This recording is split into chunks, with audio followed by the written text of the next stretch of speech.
Now on Nova. Take a thrill ride into a world stranger than science fiction, where you play the game by breaking some rules, where a new view of the universe pushes you beyond the limits of your wildest imagination.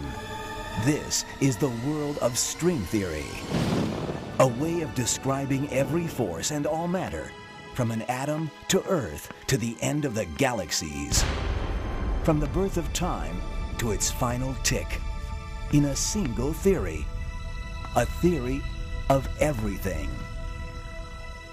Our guide to this brave new world is Brian Greene, the best-selling author and physicist. And no matter how many times I come here, I never seem to get used to it. Can he help us solve the greatest puzzle of modern physics? That our understanding of the universe is based on two sets of laws that don't agree. Resolving that contradiction eluded even Einstein, who made it his final quest. After decades, we may finally be on the verge of a breakthrough. The solution is strings. Tiny bits of energy vibrating like the strings on a cello. A cosmic symphony at the heart of all reality. But it comes at a price. Parallel universes and 11 dimensions, most of which you've never seen. We really may live in a universe with more dimensions than meet the eye. People who've said that there are extra dimensions of space have been labeled crackpots or people who are bananas. A mirage of science and mathematics? Or the ultimate theory of everything? If string theory fails to provide a testable prediction, then nobody should believe it. Is that a theory of physics or a philosophy? One thing that is certain is that string theory is already showing us that the universe may be a lot stranger than any of us ever imagined.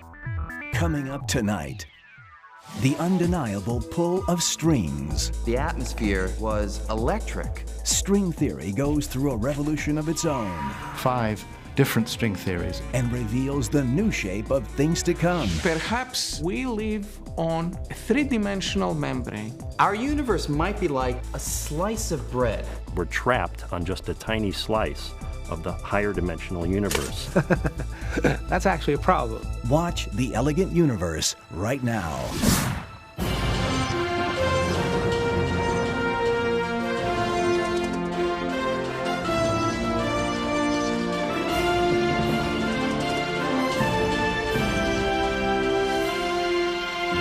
Major funding for NOVA is provided by the following.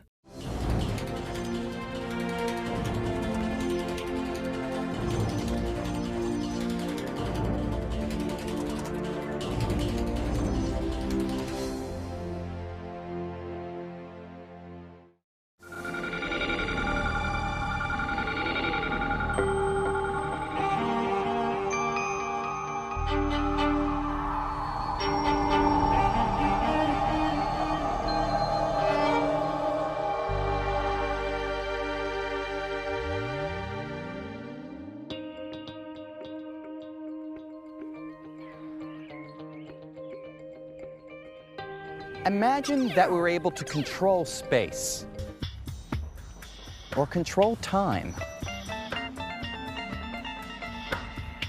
The kinds of things that we'd be able to do would be amazing. I might be able to go from here to here to here to here and over to here in only an instant. Now, we all think that this kind of trip would be impossible, and it probably is. But in the last few years, our ideas about the true nature of space and time have been going through some changes, and things that used to seem like science fiction are looking not so far-fetched. It's all thanks to a revolution in physics called string theory, which is offering a whole new perspective on the inner workings of the universe. String theory holds out the promise that we can really understand questions of why the universe is the way it is at the most fundamental level. String theory is really the Wild West of physics. This is an area of theoretical physics which is so radically different from anything that's been before. This radical new theory starts with a simple premise that everything in the universe, the Earth, these buildings, even forces like gravity and electricity, are made up of incredibly tiny, vibrating strands of energy called strings. And small as they are, strings are changing everything we thought we knew about the universe, especially our ideas about the nature of space. To see how, let's first shrink all of space to a more manageable size. Imagine that the whole universe consisted of nothing more than my hometown, Manhattan. So now, just one borough of New York City makes up the entire fabric of space. And just for kicks, let's also imagine that I'm the CEO of a large corporation with offices on Wall Street.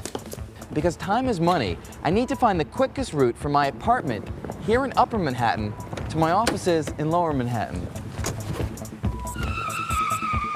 Now, we all know that the shortest distance between 2 points is a straight line, but even if there's no traffic, a bit of a stretch, even in our imaginary Manhattan, it'll still take us some amount of time to get there.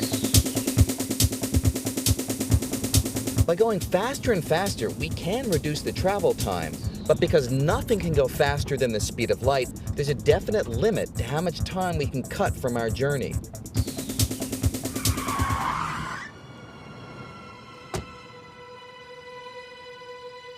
This Manhattan universe fits with an old, classical vision of space. Basically, a flat grid that's static and unchanging. But when Albert Einstein looked at the fabric of space, he saw something completely different. He said that space wasn't static. It could warp and stretch. And there could even be unusual structures of space, called wormholes. A wormhole is a bridge or a tunnel that can link distant regions of space. In effect, a cosmic shortcut. In this kind of universe, my commute would be a New Yorker's dream. But there's a hitch. To create a wormhole, you've got to rip or tear a hole in the fabric of space. But can the fabric of space really rip? Can this first step toward forming a wormhole actually happen? Well, you can't answer these questions on an empty stomach.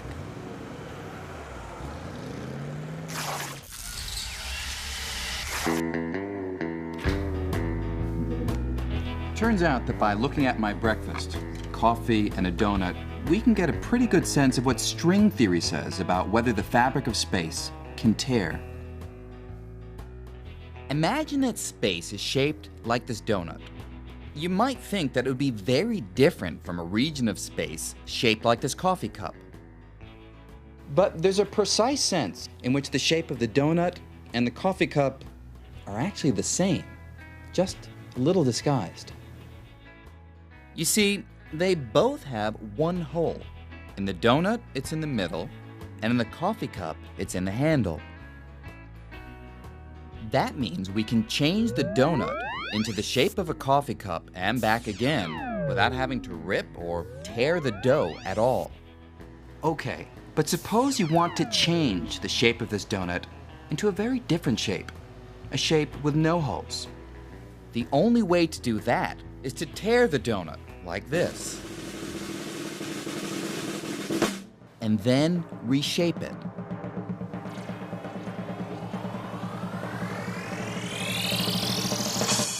Unfortunately, according to Einstein's laws, this is impossible. They say that space can stretch and warp, but it cannot rip. Wormholes might exist somewhere fully formed, but you could not rip space to create a new one over Manhattan or anywhere else. In other words, I can't take a wormhole to work. But now, string theory is giving us a whole new perspective on space. And it's showing us that Einstein wasn't always right. To see how, let's take a much closer look at the spatial fabric. If we could shrink down to about 1/millionth of a billionth of our normal size, we'd enter the world of quantum mechanics. The laws that control how atoms behave. It's the world of light and electricity and everything else that operates at the smallest of scales.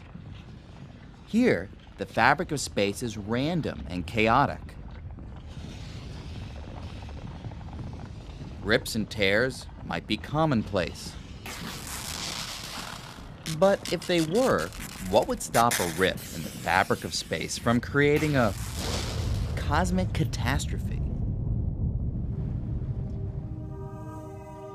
Well, this is where the power of strings comes in. Strings calm the chaos. And as a single string dances through space, it sweeps out a tube. The tube can act like a bubble that surrounds the tear, a protective shield with profound implications. Strings actually make it possible for space to rip. Which means that space is far more dynamic and changeable than even Albert Einstein thought. So, does that mean that wormholes are possible?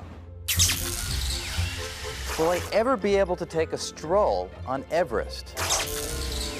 Grab a baguette in Paris? And still make it back to New York in time for my morning meeting? It would be kind of cool, though it's still a very distant possibility. But one thing that is certain is that string theory is already showing us that the universe may be a lot stranger than any of us ever imagined. For example, string theory says we're surrounded by hidden dimensions, mysterious places beyond the familiar three-dimensional space we know.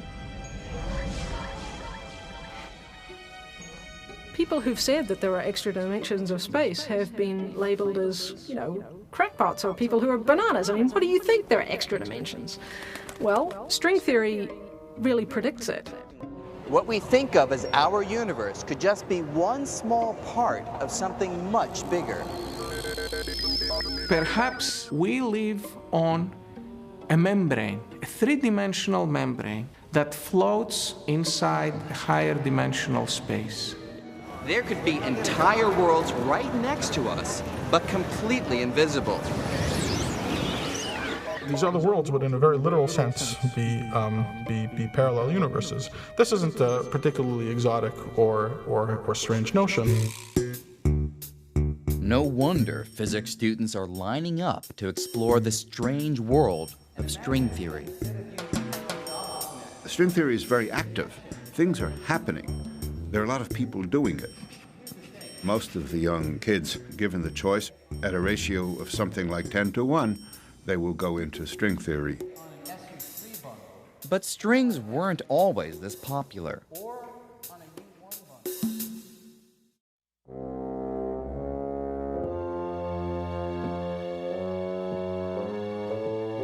The pioneers of string theory struggled for years, working alone on an idea that nobody else believed in. Here's the gist of it. For decades, physicists believed that the tiniest bits inside an atom were point particles. Flying around the outside were the electrons, and inside were protons and neutrons, which were made up of quarks. But string theory says that what we thought were indivisible particles are actually tiny vibrating strings. It's nothing really mystical. It's a really tiny string. It either closes into its little circle or it has endpoints, but it's just a little string.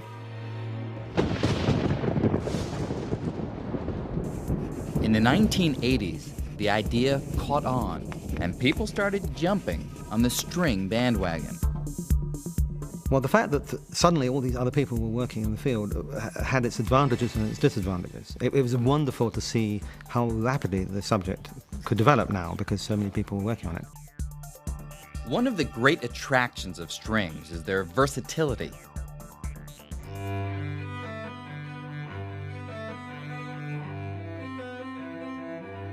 Just as the strings on a cello can vibrate at different frequencies, making all the individual musical notes, in the same way, the tiny strings of string theory vibrate and dance in different patterns, creating all the fundamental particles of nature.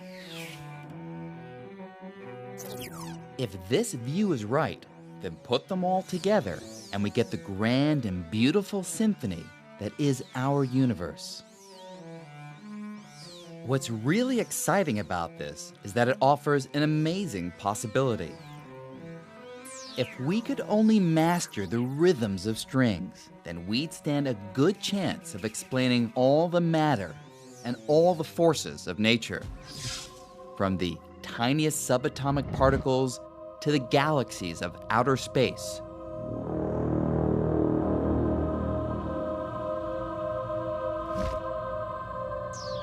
This is the potential of string theory, to be a unified theory of everything. But at first sight, in our enthusiasm for this idea, we seem to have gone too far.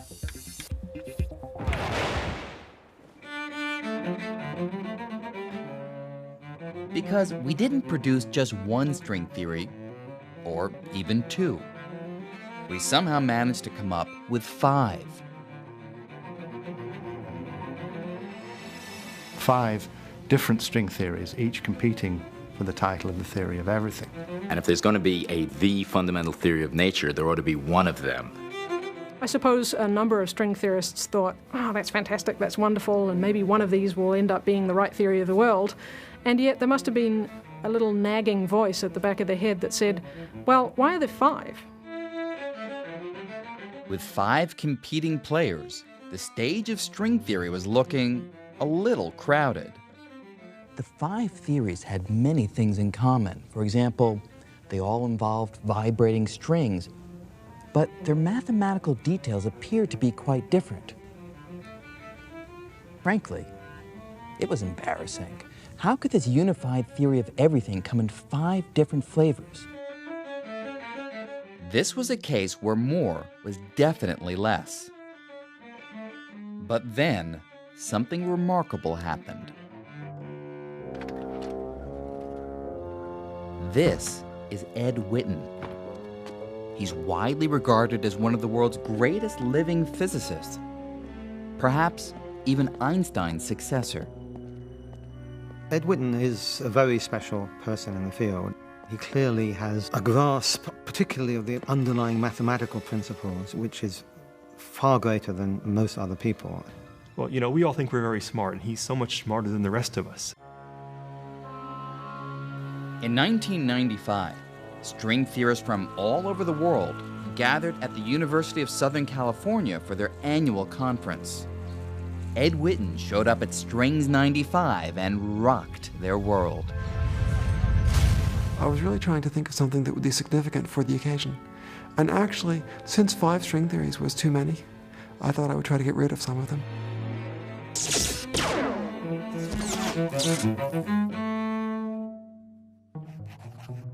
To solve the problem, Witten constructed a spectacular new way of looking at string theory. Ed announced that he had thought about it, and moreover, he had solved it. He was going to tell us the solution to every string theory in every dimension, which was an enormous claim, but coming from Ed, it was not so surprising. The atmosphere was electric because all of a sudden, string theory, which had been going through kind of doldrums, was given an incredible boost, a shot in the arm. Ed Witten gave his famous lecture, and he said a couple of words that got me interested. And for the rest of the lecture, I got hooked up on the first few words that he said and completely missed the point of his lecture. I remember I had to give the talk after him, and I was kind of embarrassed too. Ed Witten just blew everybody away. Ed Witten blew everybody away because he provided a completely new perspective on string theory.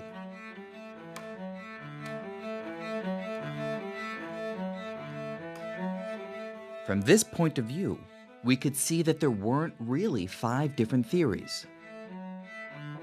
Like reflections in a wall of mirrors, what we thought were 5 theories turned out to be just 5 different ways of looking at the same thing.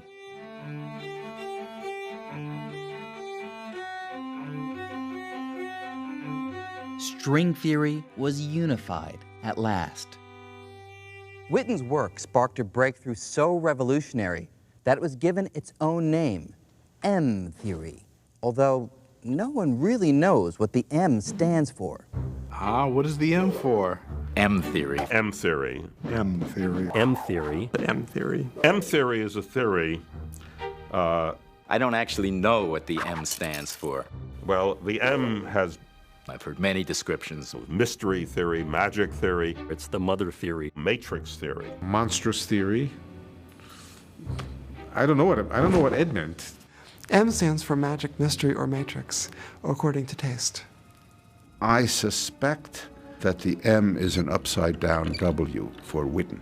Some cynics have occasionally suggested that M may also stand for murky, because our level of understanding of the theory is in fact so primitive. Maybe I shouldn't have told you that one. Whatever the name, it was a bombshell. Suddenly, everything was different. There was a lot of panic, if you like, realizing that big things were happening and all of us not wanting to get left behind in this new revolution of string theory. After Witten's talk, there was renewed hope that this one theory could be the theory to explain everything in the universe. But there was also a price to pay. Before M-theory, strings seemed to operate in a world with 10 dimensions.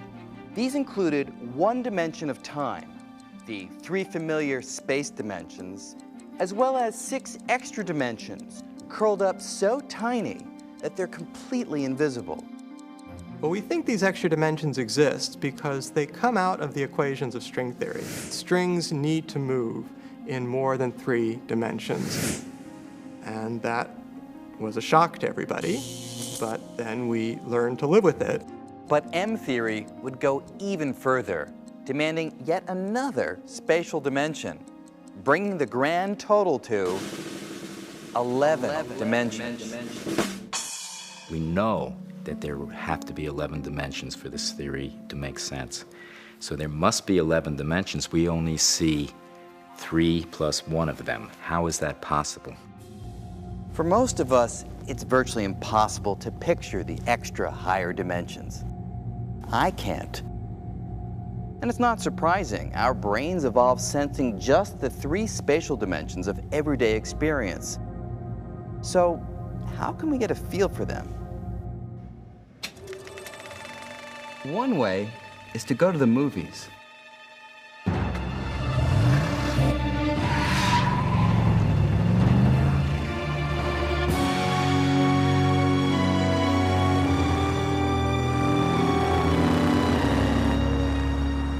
We're all familiar with the real world having 3 spatial dimensions. That is, anywhere I go, I can move left, right, back, forth, or up, down. But in the movies, things are a bit different. Even though the characters on a movie screen look 3-dimensional, they actually are stuck in just 2 dimensions. There is no back, forth on a movie screen. That's just an optical illusion. To really move in the back-forth dimension, I'd have to step out of the screen. And sometimes, moving into a higher dimension can be a useful thing to do.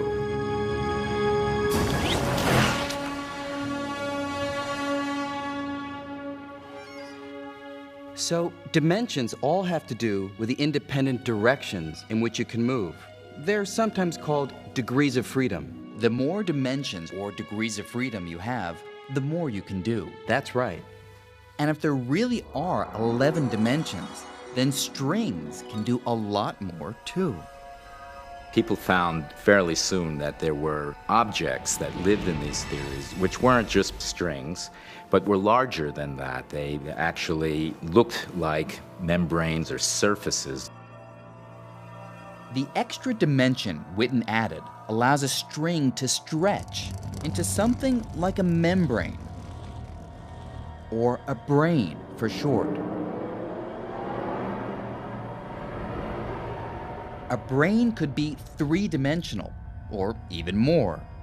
And with enough energy, a brain could grow to an enormous size, perhaps even as large as a universe. This was a revolution in string theory. String theory has gotten much more baroque. I mean, now there are not only strings, there are membranes. People go on calling it string theory, but the string theorists, I'm not sure it really is a theory of strings anymore. The existence of giant membranes and extra dimensions would open up a startling new possibility. That our whole universe is living on a membrane inside a much larger, higher dimensional space. It's almost as if we were living inside a loaf of bread.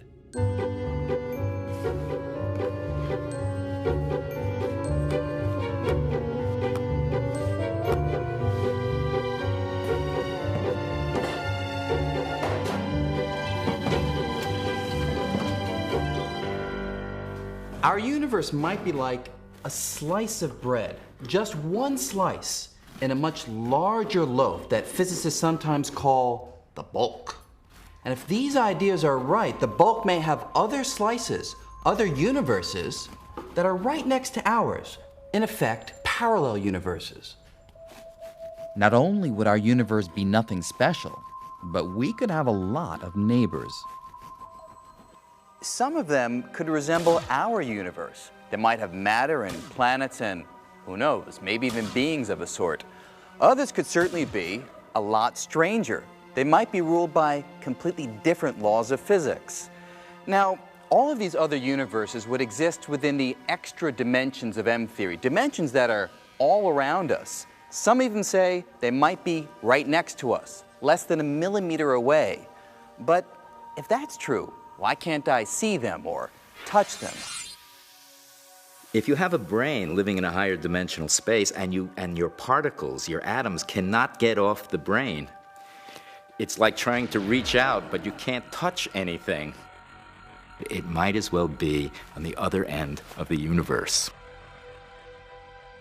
And it's a very powerful idea, because if it's right, it means that our whole picture of the universe is clouded by the fact that we're trapped on just a tiny slice of the higher dimensional universe.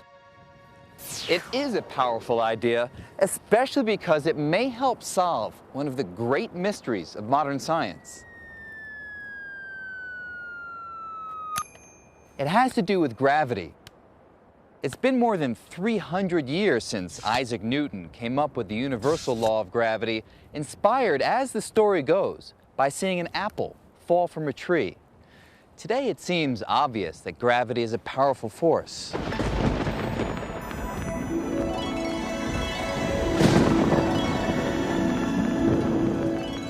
It would seem to most people that gravity is a very important force. It's very strong. It's very hard to get up in the morning, stand up, and when things fall, they break because gravity is strong. The fact of the matter is that it's not strong. It's really a very weak force. Gravity pulls us down to the Earth and keeps our Earth in orbit around the sun. But in fact, we overcome the force of gravity all the time. It's not that hard. Even with the gravity of the entire Earth pulling this apple downward, the muscles in my arm can easily overcome it. And it's not just our muscles that put gravity to shame.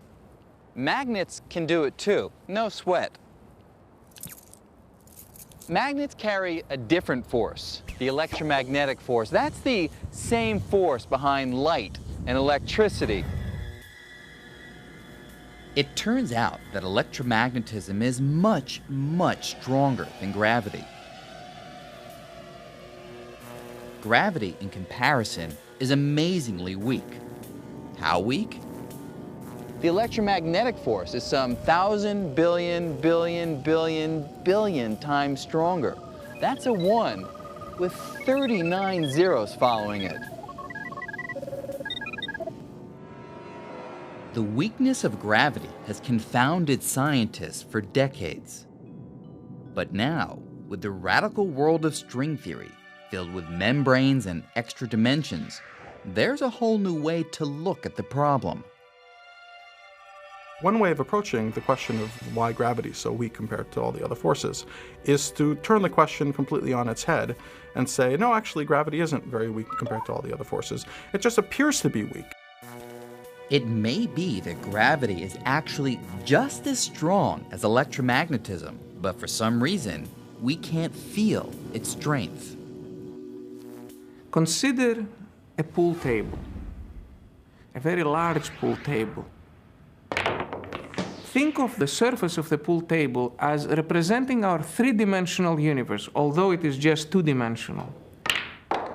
And think of the billiard balls as representing atoms and other particles that the universe is made out of. So here's the wild idea. The atoms and particles that make up stuff in the world around us will stay on our particular membrane, our slice of the universe, just as the billiard balls will stay on the surface of the pool table. Unless you're a really bad pool player. But whenever the balls collide, there is something that always seeps off the table.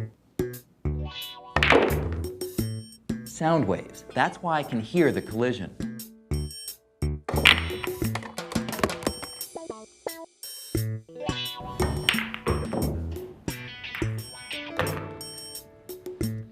Now, the idea is that gravity might be like the sound waves. It might not be confined to our membrane.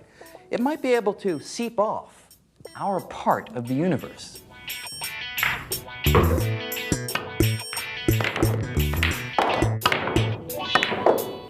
Or think about it another way. Instead of pool tables, let's go back to bread. Imagine that our universe is like this slice of toast, and that you and me and all of matter, light itself, everything we see, is like jelly. Now, jelly can move freely on the surface of the toast, but otherwise it's stuck. It can't leave the surface itself. But what if gravity were different? What if gravity were more like cinnamon and sugar? Now, this stuff isn't sticky at all, so it easily slides right off the surface. But why would gravity be so different from everything else that we know of in the universe? Well, it turns out that string theory, or M theory, provides an answer. It all has to do with shape. For years, we concentrated on strings that were closed loops, like rubber bands. But after M theory, we turned our attention to other kinds. Now we think that everything we see around us, like matter and light, is made of open-ended strings. And the ends of each string are tied down to our three-dimensional membrane. But closed loops of string do exist. And one kind is responsible for gravity. It's called a graviton. With closed loops, there are no loose ends to tie down, so gravitons are free to escape into the other dimensions, diluting the strength of gravity and making it seem weaker than the other forces of nature. This suggests an intriguing possibility. If we do live on a membrane, and there are parallel universes on other membranes near us, we may never see them, but perhaps we could one day feel them through gravity. If there happens to be intelligent life on one of the membranes, then this intelligent life might be very close to us. So theoretically, and purely theoretically, we might be able to communicate with this intelligent life. by exchanging strong gravity wave sources. So who knows, maybe someday we'll develop the technology and use gravity waves to actually communicate with other worlds.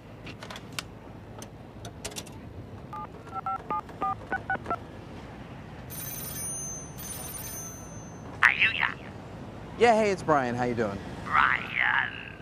What Jerry Woofalapa Jabba Simpsons? We don't really know if parallel universes could have a real impact on us. But there is one very controversial idea which says they've already played a major role. In fact, it gives them credit for our existence. As the classic story goes, the vast universe we see today was once extremely small, unimaginably small. Then, suddenly, it got bigger. A lot bigger during the dramatic event known as the Big Bang. The Big Bang stretched the fabric of space and set off the chain of events that brought us to the universe we know and love today. But there's always been a couple of problems with the Big Bang theory. First, when you squeeze the entire universe into an infinitesimally small but stupendously dense package, at a certain point, our laws of physics simply break down. They just don't make sense anymore. The formulas we use start giving answers that are nonsensical. We find total disaster. Everything breaks down, and we're stuck. And on top of this, there's the bang itself. What exactly is that? That's actually a problem. The classic form of the Big Bang theory really says nothing about what banged, what happened before it banged, or what caused it to bang. Refinements to the Big Bang theory do suggest explanations for the bang, but none of them turn the clock back completely to the moment when everything started. Most people come at this with the naive notion that there was a beginning, that somehow space and time emerged from nothingness into somethingness. Well, I don't know about you, but I don't like nothing. Do I really believe that the universe was a big bang out of nothing? And I'm not a philosopher, so I won't say, but I can imagine to a philosopher that is a problem. But to a physicist, I think it's also a problem. Everyone admits there are problems. The question is, can string theory solve them? Some string theorists have suggested that the Big Bang wasn't the beginning at all, that the universe could have existed long before, even forever. Not everyone is comfortable with the idea. I actually find it rather unattractive to think about a universe without a beginning. It seems to me that a universe without a beginning is also a universe without an explanation. So what is the explanation? What if string theory is right, and we're all living on a giant membrane inside a higher dimensional space? One of the ideas in string theory that was particularly striking to me and suggested perhaps a new direction for cosmology is the idea of brains and the idea of brains moving in extra dimensions. Some scientists have proposed that the answer to the Big Bang riddle lies in the movements of these giant brains. It's so simple. Here's a brain on which we live, and here's another brain floating in the higher dimension. There's absolutely nothing difficult about imagining that these collide with each other. According to this idea, sometime before the Big Bang, two brains carrying parallel universes began drifting toward each other. Until all of that energy has to go somewhere. Where does it go? It goes into the Big Bang. It creates the expansion that we see, and it heats up all the particles in the universe in this big fiery mass. As if this weren't weird enough, the proponents of this idea make another radical claim. The Big Bang was not a special event. They say that parallel universes could have collided not just once in the past, but again and again. And that it will happen in the future. If this view is right, there's a brain out there right now headed on a collision course with our universe. So another collision is coming, and there'll be another Big Bang, and this will just repeat itself for an indefinite period into the future. It's an intriguing idea. Unfortunately, there are a few technical problems. Well, that was a very ingenious scenario that arose naturally within string theory. However, the good old problems creep back in again. The fact is, we don't really know what happens when two brains collide. You can wind up with the same situation we had with the Big Bang. The equations don't make sense. They have to make a lot of assumptions in their models, and I don't think they've really solved the problem of the Big Bang in string theory. If string theory is the one true theory of the universe, it will have to solve the riddle of the Big Bang. And there's a lot of hope that someday string theory will succeed. But for now, there's also a lot of uncertainty. As promising and exciting as the theory is, we don't entirely understand it. It's as if we've stumbled in the dark into a house, which we thought was a two-bedroom apartment, and now we're discovering is a 19-room mansion, at least, and maybe it's got 1,000 rooms, and we're just beginning our journey. So how sure are we that the universe is the way that string theory describes it? Is the world really made up of strings and membranes, parallel universes, and extra dimensions? Is this all science or science fiction? Well, the question we often ask ourselves as we work through our equations is this just fancy mathematics, or is it describing the real world? These exercises in our imagination in mathematics are all, at the end of the day, subjected to a single question. Is it there in the laboratory? Can you find its evidence? String theory and string theorists do have a real problem. How do you actually test string theory? If you can't test it in the way that we test normal theories, it's not science, it's philosophy. And that's a real problem. Strings are thought to be so tiny, much smaller than an atom, that there's probably no way to see them directly. But even if we never see strings, we may someday see their fingerprints. You see, if strings were around at the beginning of the universe, when things were really tiny, they would have left impressions or traces on their surroundings. And then, after the Big Bang, when everything expanded, those traces would have been stretched out along with everything else. So if that's true, we may someday see the telltale signs of strings somewhere in the stars. But even here on Earth, there's a chance we can detect evidence of strings.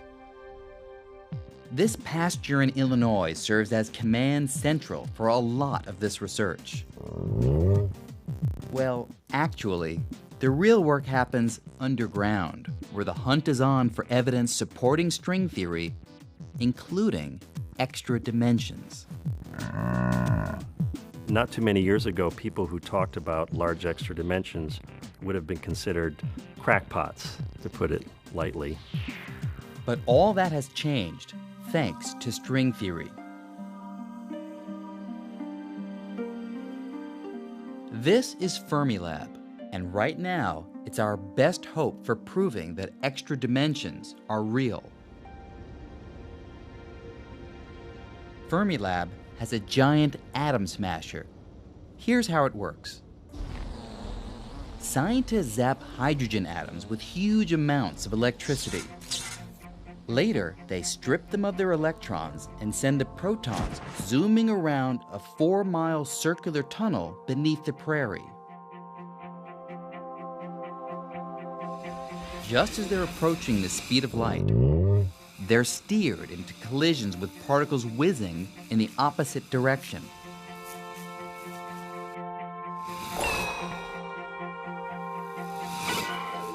Most collisions are just glancing blows, but occasionally there's a direct hit. The result is a shower of unusual subatomic particles. The hope is that among these particles will be a tiny unit of gravity, the graviton. Gravitons, according to string theory, are closed loops, so they can float off into the extra dimensions. The grand prize would be a snapshot of a graviton at the moment of escape. And then the graviton goes to the extra dimension, and then it shows in the detector by its absence. You see it by its absence. Unfortunately, Fermilab hasn't yet seen the vanishing graviton. And the pressure is on, because another team is hot on the same trail.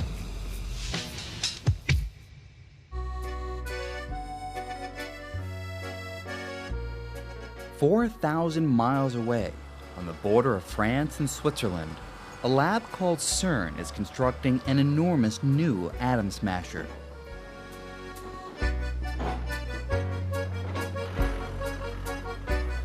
When it's finished, it will be 7 times more powerful than Fermilab's. There's a great sense of urgency that every minute has to count, but eventually CERN, our rival laboratory, will, frankly, blow us out of the water. CERN will blow Fermilab out of the water not only in the search for extra dimensions, but other wild ideas. At the top of the to-do list for both labs is the hunt for something called supersymmetry. That's a central prediction of string theory, and it says in a nutshell that for every subatomic particle we're familiar with, like electrons, photons, and gravitons, there should also be a much heavier partner called a sparticle, which so far no one has ever seen. Now, because string theory says sparticles should exist, finding them is a major priority. So it's a big discovery to find supersymmetry. That's a humongous discovery, and I think it's a bigger discovery to find supersymmetry than to find life on Mars. If we were to hear tomorrow that supersymmetry was discovered, there would be parties all over the planet. The problem is, if they exist, the sparticles of supersymmetry are probably incredibly heavy. So heavy that they may not be detected with today's atom smashers. The new facility at CERN will have the best chance once it's up and running in several years. But that won't stop the folks at Fermilab from trying to find them first. The competition is friendly and fierce at the same time. We're competing like bad dogs, essentially. And it has always been like that, and it will always be like that. We have to make sure that we don't make any mistakes, that we do absolutely the best we can do with these experiments, and take advantage of what is really one of the great golden opportunities for discovery. If we do find sparticles, it won't prove string theory, but it will be really strong circumstantial evidence that we're on the right track. Over the next 10 to 20 years, the new generation of atom smashers is sure to uncover surprising truths about the nature of our universe. But will it be the universe predicted by string theory? What if we don't find sparticles or extra dimensions? What if we never find any evidence that supports this weird new universe filled with membranes and tiny vibrating strings? Could string theory, in the end, be wrong? Oh yes, it's certainly a logical possibility that we've all been wasting our time for the last 20 years and that the theory is completely wrong. There have been periods of many years where all of the smart people, all of the cool people were working on one kind of theory, moving in one kind of direction, and even though they thought it was wonderful, it turned out to be a dead end. This could happen to string theory. Even though there's no real evidence yet, so much of string theory just makes so much sense. A lot of us believe it's just got to be right. I don't think it's ever happened that a theory that has the kind of mathematical appeal that string theory has turned out to be entirely wrong. I would find it hard to believe that that much elegance and mathematical beauty would simply be wasted. I don't really know how close we are to the end. You know, are we almost there and having the complete story? Is it going to still be another 10 years? Nobody knows. But I think it's going to keep me busy for a long time.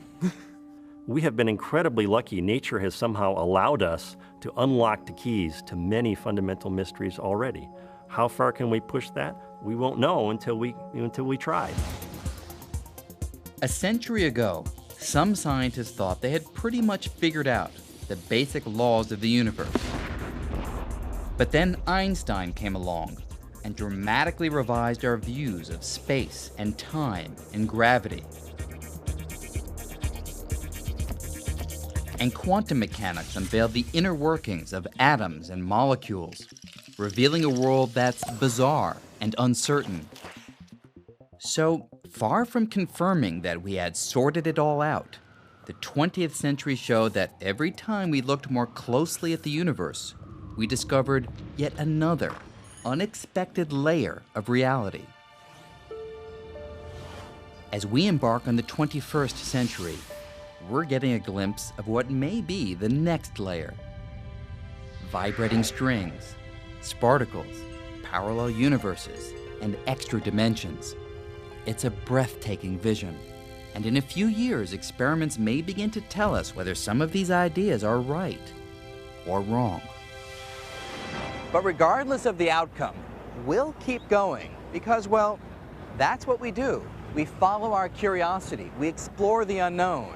And 100 or 1,000 years from now, today's view of the cosmos may look woefully incomplete, perhaps even quaint. But undeniably, the ideas we call string theory are a testament to the power of human creativity. They've opened a whole new spectrum of possible answers to age-old questions. And with them, we've taken a dramatic leap in our quest to fully understand this elegant universe.